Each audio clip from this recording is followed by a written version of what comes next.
He's retiring. He leaves a hole. He'll talk about his work.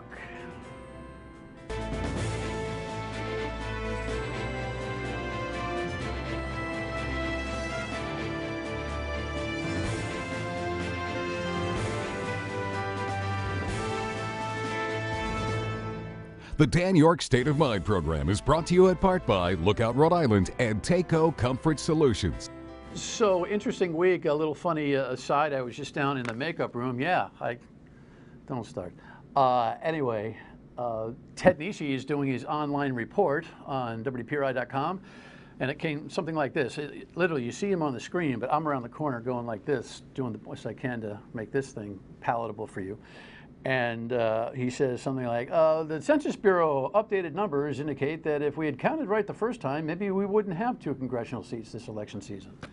And he finishes, and I go, what did you just say? He's like, yeah. So that conversation is something that's on the top of my mind because it just happened. But you're seeing this on Friday night and Sunday night, and I'm recording this on Thursday afternoon, so it might be semi-old news to you, but I doubt it, because I think a lot of people are going to have a lot to say about what the over-counting might have been like. I'm sure that on the radio, weekdays 3 to 6 on WPRO, we either will have covered that or will be discussing that. And of course, the other thing that has been big in the news this week is the polling data that came up in WPRI.com on the governor's race and the congressional race, but I'm not inclined to get into that today. We will with the pollster, Joe Fleming, next week, all right? On the calendar for this week has been an interview that I've been very well looking forward to. He's a friend of the show, a friend, and a friend of the community, and he's retiring. And when I heard that, I thought, my goodness, some people have made a mark in their lives, and some people have made bigger marks, and I think the mark that our guest this evening has made with Special Olympics is significant, so much so that WPRI ran this nice piece. You think about March of 2020 when this whole thing broke. We didn't understand it. Never mind an athlete with intellectual disability trying to understand it. And I remember one athlete, he just texted me and he said, I'm scared. And that was tough to deal with. And now the fear and unknown are gone, and there are many reasons to smile again. Special Olympics Summer Games will be back at URI June 3rd and 4th for the first time since 2019. Summer Games is their Super Bowl. It's the highlight of the year for them. Many of them don't get a chance to go on vacation. So for them to go to URI for a couple days, that's vacation. That's what drove me to postpone my retirement from December to June or July, because I wanted to be there one more time and experience that with them one more time. Dennis DeJesus isn't the only one retiring after 13 years as president and CEO. His last day will be July 1st. Chris Hopkins, longtime vice president of programs, will be stepping down in June after 35 years on the job. Knowing each other so long, is it like you finish each other's sentences, almost like you're married? Yeah. Well, yes and no. We've been friends for 40 years, 50 years. So when I came on board 13 years ago, I wasn't just inheriting a program director, I was inheriting a very, very close friend. So Denny is from Cranston and went to high school with Chris's brother Ken, and then Denny and Chris met at Rhode Island College, a relationship that started back in 1977, and they will now retire together. They will be missed. Dennis, you're a great friend, you're an incredible person, and when I had my cancer, you came to see me so I get better to compete again at Special Olympics. Hey Chris, congratulations on your retirement. From us all as athletes, we're all gonna miss you. As part of my job, I get to meet the athletes every single day.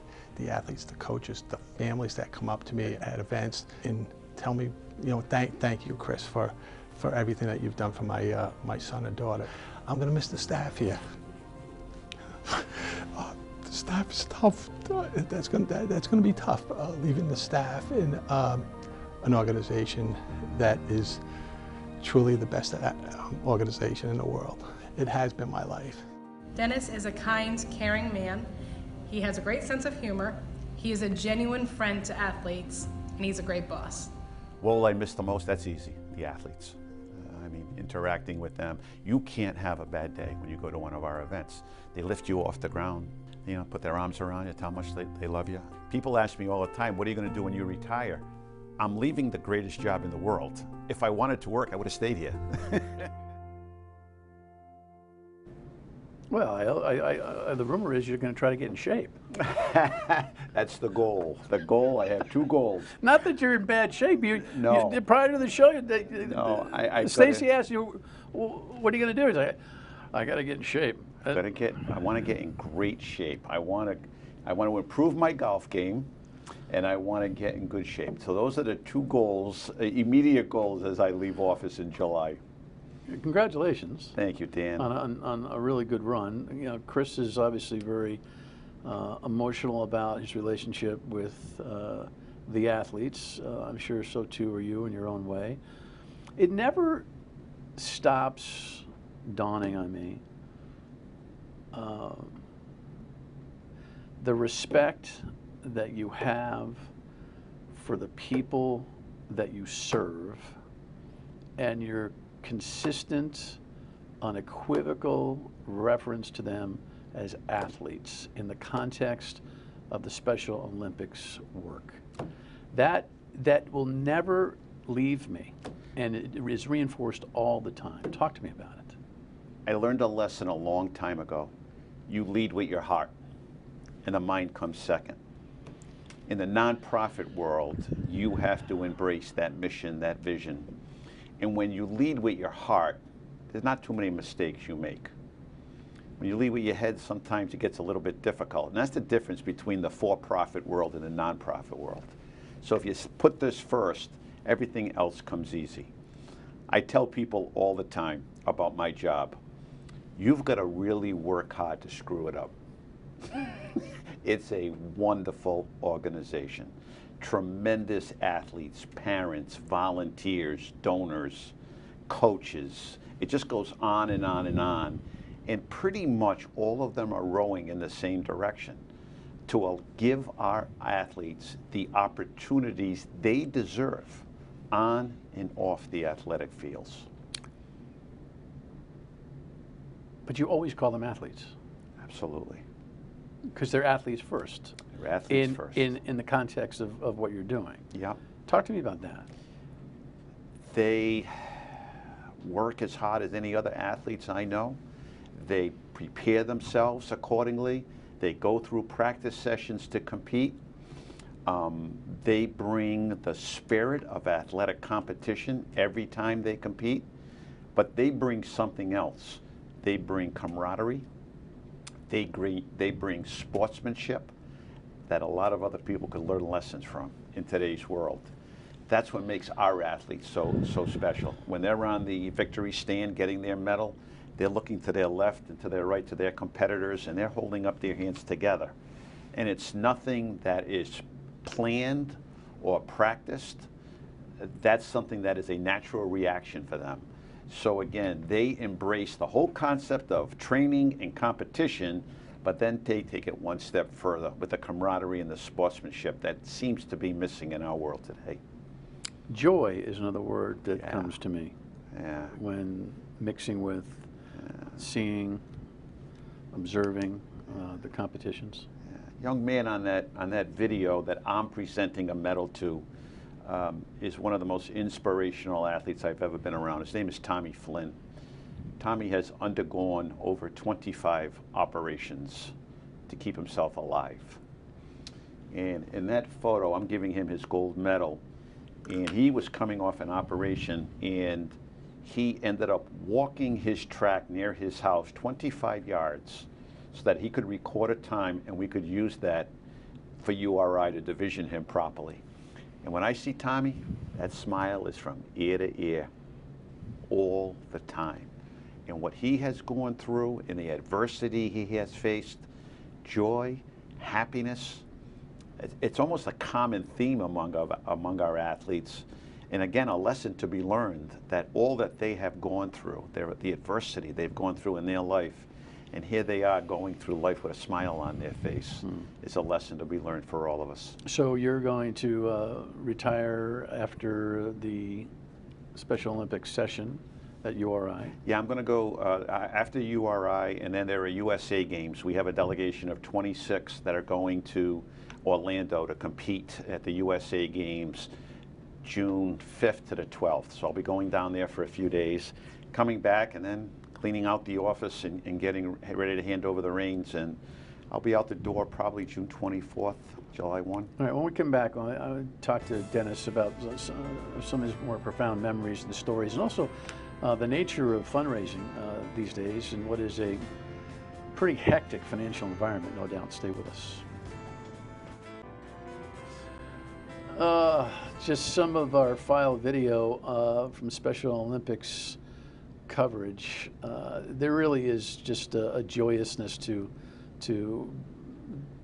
being around and involved in the Special Olympics atmosphere. Families are so excited, so supportive. The organization takes this stuff as organizationally seriously as any other competitive event. For somebody who's trying to like poke a hole in it, just not that people intend to do so, but just like, yeah, this is, it's just for the, for the challenge. You rid yourselves of that from Jump Street. I mean, this is not a game you're playing. You are putting games together for competitors and athletes with as much respect as anybody on the planet would get. And I think that's important for people to understand. The more you're involved, you don't want to hear anyone say, I feel so bad for your kids. Oh my God, I have so much empathy for them, and that's not what we want to hear. That's not what they want to hear. They want equality. They want inclusion. They want acceptance. They want respect. Don't feel sorry for them. Be their friend. Be there for them when they're in need. And I think that's how the organization has revolved. And through sports, like anything else, you gain confidence. Your self-esteem goes through the roof when you win a medal. Just like we do when we're trying to play golf or trying to play any other sport. Your self-esteem and your confidence, and that's what happens at Special Olympics. The great tagline from 30 years ago was training for life. And that should have been the tagline forever, because the lessons that they're learning on the athletic fields, win or lose, are lessons that transcend into their personal life and their professional life. And so, no, we don't want anyone to say, I feel so bad for them. No, that's not what the Special Olympics is all about. Come and support them. They're going to win, they're going to lose, and they have to accept the fact they're going to lose at times. But that's part of competing when you're competing in athletics, as we well know. But to reiterate, the competitions are set up for real. I mean, there's a compassion that is foundational, throughout each of the events and the competitions. But this is on, man. We're divisioning people according to we're divisioning people according to their abilities, and when they get to URI, they're going to perform, and they're going to want to win. There's no second place or third place. We're going for the gold medal here, and that's the way they take it. But they can flip that switch as soon as that race is over, and get into that mode of sportsmanship and camaraderie that I talked about. But they're working hard, and they want that gold medal. Tell me about some of the more poignant moments over the 13 I got years. so many. I'm sure you do. One of my favorites is down at URI, this young man finishes in 4th place, and he gets a ribbon as opposed to a medal, and he's despondent. He is just, he comes off the stand, and he is despondent. And I went over to him, I put my arm around him. I said, listen to me, you tried your hardest. You tried your best. Maybe it wasn't good enough for a medal today, but you know what? I am so proud of you. He looked me right in the eye, Dan. He said, thank you so much. He said, who are you? So it can be quite humbling. It can be quite humbling at times. Who are you? Okay. But their honesty. That sounds like a great joke to tell at 2 o'clock in the morning at the bar. Oh yeah. It's just it's their honesty. It's their, and they're not afraid to share it with you. So another great story. We have one of our athletes, and we're setting up for area games down at Bishop Henrican. And the athlete is working with a volunteer. First time the volunteer has come down to help. And the volunteer looks at our athlete and says, wow, you're an athlete? Oh yeah, I'm an athlete at Special Olympics. And he says to him, what sports do you play? He goes, I play track and field, I swim, but my favorite sport is golf. And the volunteer goes, you golf? I golf also. Oh, that's great. And the volunteer says, what's your handicap? And the athlete goes, Down syndrome. Now, without breaking a stride, you know, but those are the things, the honesty. And then he looks at me, the athlete looks at me, because he knew, he gives me a little wink, like, you know, I think I pulled one over on him. Those are the stories that always come back, and they have no problem making fun of themselves, making fun of other people, and that's where that smile comes from all the time. What have you gained from this?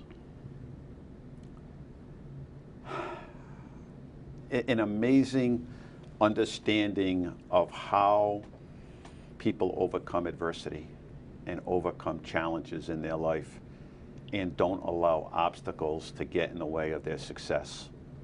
They are successful people just from the standpoint that they continue to strive and compete and want to excel on and off the athletic fields. The one area that the next great hurdle for our athletes is employment. That is the one hurdle that they want to work, they want to contribute to their society, but unfortunately 80 to 90% cannot find jobs. And this is a population that wants to work. They want to get out there and work. Dennis, can't find jobs. Why? There seems, and I've met many of your athletes, but you know, I'm on the planet 6 decades. I've interacted with enough Down syndrome, special needs youth and adults. Get past some of the, I don't know what I would call it, the aesthetics of the situation. There's a high level of competency here. And we have an economy right now that is actually chock full of unfilled positions. So I'm wondering whether this moment in our economic time might actually be a moment to be seized here, where the orientation's got to change a little bit. Do you know what I'm saying? I mean, there are too many unfilled jobs to have somebody like you say, your clients want to work and can't. Well, despite all of the strides we have made, there's still a great deal of prejudice, stigma attached to an intellectual disability, and that prejudice and those stigmas are evident every single day in some of the facts. Is it prejudice in stigma? I don't raise this question as in the form of debate, but just in terms of just trying to poke the conscience of people. Is it worry more than stigma? No, uncertainty? Yeah, uncertainty about whether you make a commitment to someone to fill a job and they can't do it, and the unwind of it is difficult, and blah, blah, blah, blah, blah. So is there a case to be made to lessen the anxiety that people might have about hiring somebody with Down syndrome or at all? We were approached years ago by CVS. They wanted to come in and they wanted to put athletes in their stores. They wanted to hire them in their warehouses. And I went before my board, talked about employment, and they said to me, we're not an employment agency. I mean, we're a sports organization. Right. And I said, but, you know, to improve the quality of life for those we serve, this is an opportunity here. I understand that it may be outside of our box, but you take away the power of Special Olympics, and this program is just going to go away. It's not going to happen. And that's exactly what happened, as I predicted. We took a step back. We handed it off to an employment agency that dealt with, people with intellectual disabilities, and the whole program fell apart because they didn't have the power of Special Olympics behind it. Once in a while, we'll get something out of Washington from our national office that says we have to put a priority on employment opportunities, but it hasn't taken hold. And again, getting back to prejudice, stigmas, uncertainty, the fact that people look at our athletes and say, well, I don't know if they can handle this or not, leads them not to be employed. And they want to work. They want to get out into the community and be as productive as you and I, get that paycheck and be productive. Next big hurdle. big hurdle is fundraising too. We'll talk about that in a couple of minutes when we come back. Stay with us.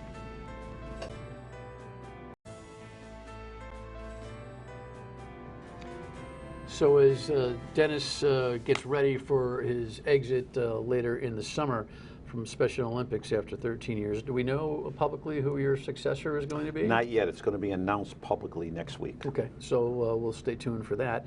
In the meantime, we can never have a conversation without doing a little asking here, right? Yeah. What is the total budget for Special Olympics right now? 1.7 million.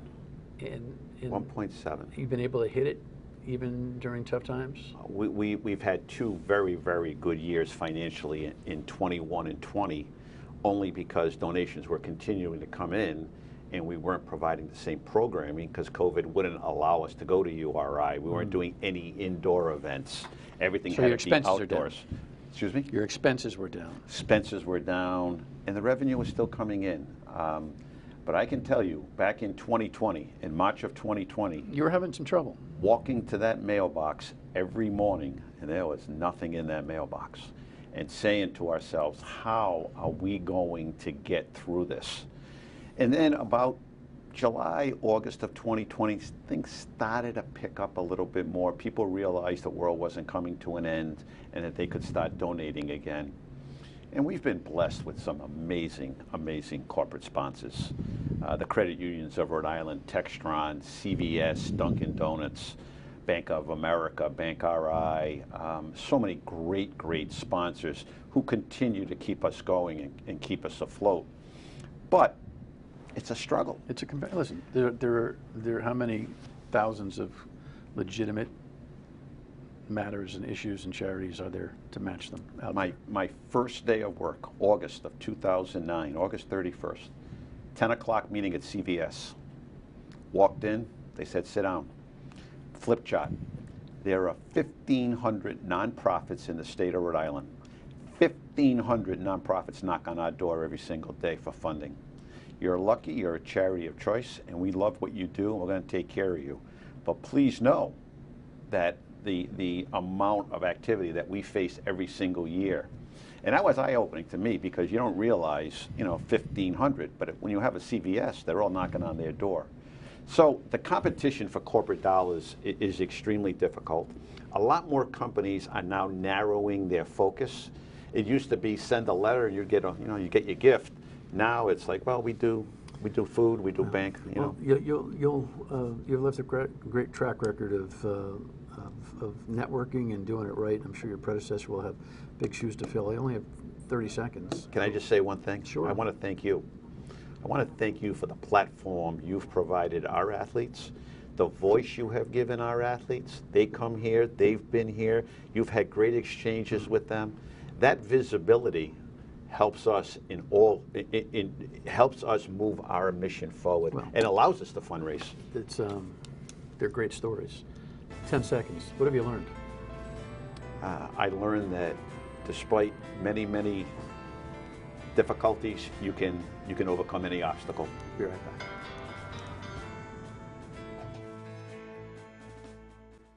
Contribute to Special Olympics. Have a great night.